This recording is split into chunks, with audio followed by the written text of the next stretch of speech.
सुमंगल सुप्रभातम सभी योग के प्रेमी साधक और साधिकाओं।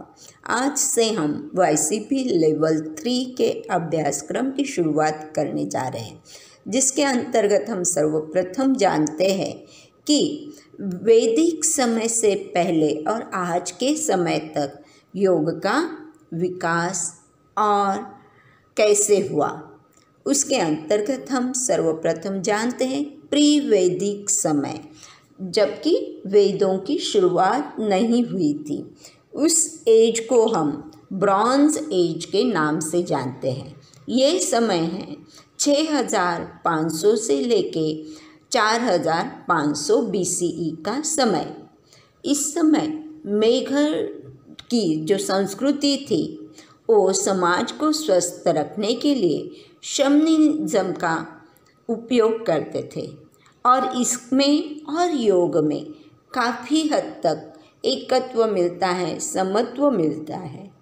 और आगे वैदिक समय में यानी ब्रॉन्ज एज में ये जो समय है 4500 से लेके 2500 BCE का समय।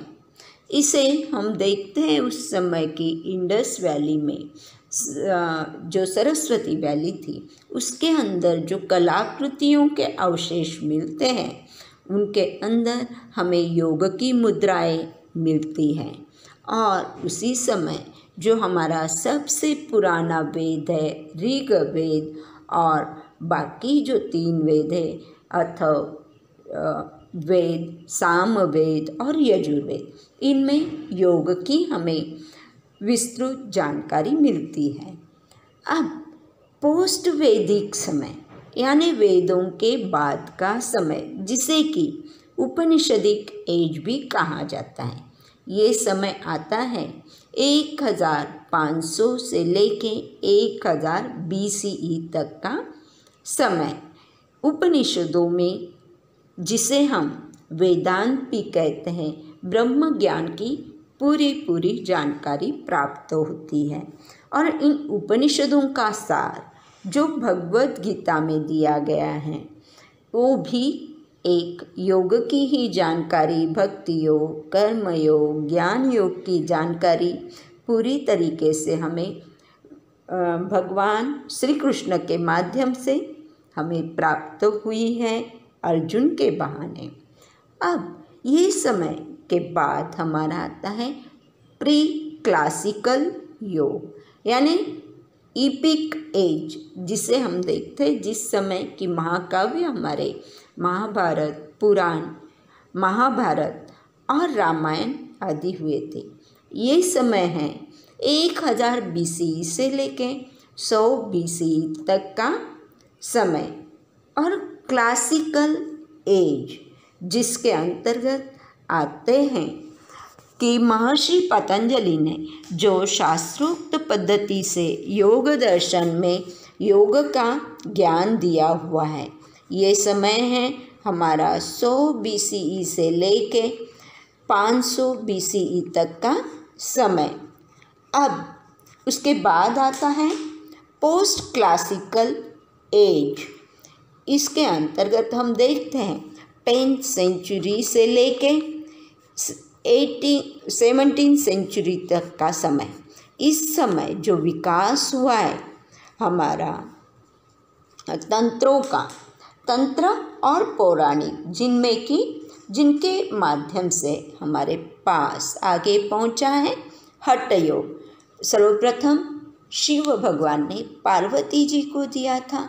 उसके बाद ये परंपरा आगे गोरक्षनाथ आदि में चलती आ रही है। लेकिन आज के समय में 14वीं से लेके 15वीं शताब्दी के समय स्वात्माराम जी ने हठ योग प्रतिपिका के माध्यम से ये ज्ञान हम तक पहुंचाया। 17th सेंचुरी में महर्षि ग्रहण ने ग्रहण संहिता के माध्यम से इसे हम तक पहुंचाया, और आगे और देशों में इसे पहुंचाने का काम सर्वप्रथम किया है स्वामी विवेकानंद जी ने 1893 में शिकागो परिषद में योग की जानकारी दी।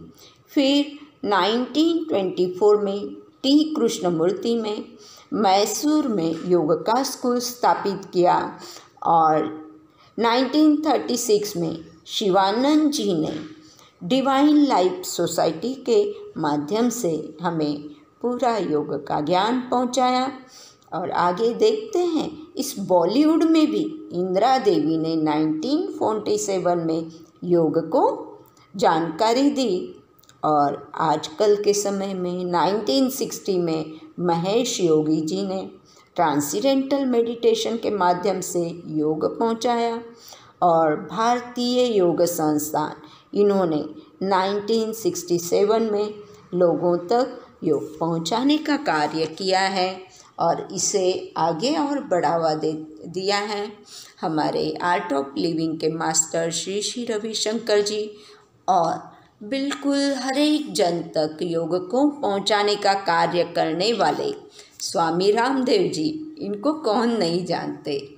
तो और स्वामी रामदेव जी के बाद भी हमारे जो आज प्राइम मिनिस्टर मोदी जी हैं, इन्होंने तो योग को अंतर्राष्ट्रीय लेवल तक पहुंचाया है। उन्होंने 21 जून को अंतर्राष्ट्रीय योग दिवस 2015 में घोषित किया है और पूरे विश्व में योग के ज्ञान को फैलाने का शुभ कार्य उन्होंने किया है और सबके लिए संदेश दिया कि करो योग और रहो निरोग। अब इन्हीं शुभकामनाओं को हम सब के साथ जोड़ते हैं और हम सब स्वस्थ रहेंगे। इन्हीं शुभकामनाओं के साथ आज की चर्चा को यही विराम देते हैं। ओम शांति शांति शांति।